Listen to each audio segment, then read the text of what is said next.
Well, we're rooted in patient safety, and a lot of people talk about safety and they don't know there's an ROI to it. One, it's clearly mission driven, and one, we all want to be safer in healthcare. But if we take a look at the staffing, the workforce, and we start looking horizontally across many departments, the input in the data starts to tell us opportunities for revenue and opportunities for cost savings and efficiencies while keeping patient care safe.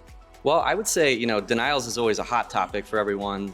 It's usually the top of mind for most providers. But what I think is interesting that not enough people are talking about is the waste and the administrative function of actually, providing the clinical diagnoses for encounters and actually the administrative side of getting bills out the door and getting them paid correctly. And so one thing that Janus is really focused on today is applying AI to automate much of the administrative function that goes into that workflow. Well, it may be implicit with the fact that we're announcing these benchmarks, but I would say ultimately the outcomes that your patients are experiencing from a financial perspective with your health system. Many health systems, rightfully so, pay a ton of attention to the insured book of their business as it constitutes the majority. But whether you are a digital healthcare provider or a large, firmly established, multi-billion-dollar health system, we truly think that there's a dire need to really understand how your patients are experiencing your health system from a financial point of view. We know that historically, up to 4 in 10 patients are actually deferring care as a result of the fact that they had a negative billing or negative financial experience with providers around the country. And we think that in order for you to develop effective strategies or techniques or tactics to addressing these challenges that your patients are experiencing, it first starts with understanding how are you performing with respect to your peers. And so we couldn't be happier to be launching this benchmarking effort. Well, this might be surprising to you, but I believe the thing we're not talking enough about is people. We talk about people, process, and technology in our industry all the time. I'm the CEO of a technology company, but it still takes people to execute, to implement, to get people on board, get people excited about the new automations that are out there. And what we're seeing is there's a lack of focus on people. And because of that, sometimes innovation and automation gets stifled.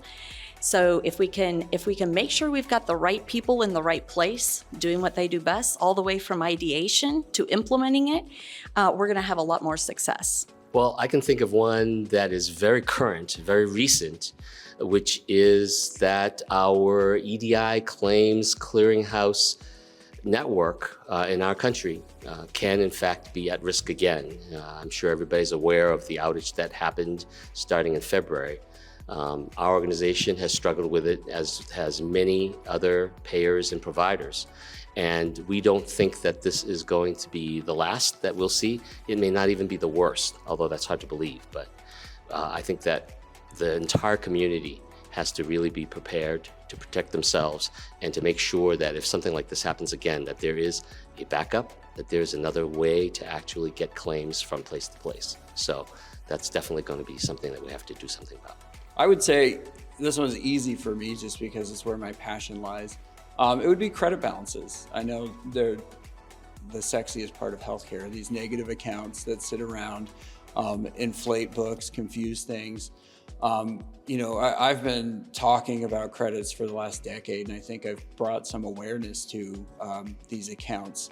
But the concept is focus on your credit balances, because it might feel like you're spending money to send money back, or that you're not preparing the way that you should on those accounts or focusing on them. But the focus pays off. You're oftentimes over-refunding, allowing too many retractions, etc. So credit balances, focus on those credit balances. That's what I would suggest. Well, considering the last quarter of last year, all of us got hammered by fraud, waste, and abuse, I think that's something that needs to be talked about in more detail, and how the government's going to help find what we catch.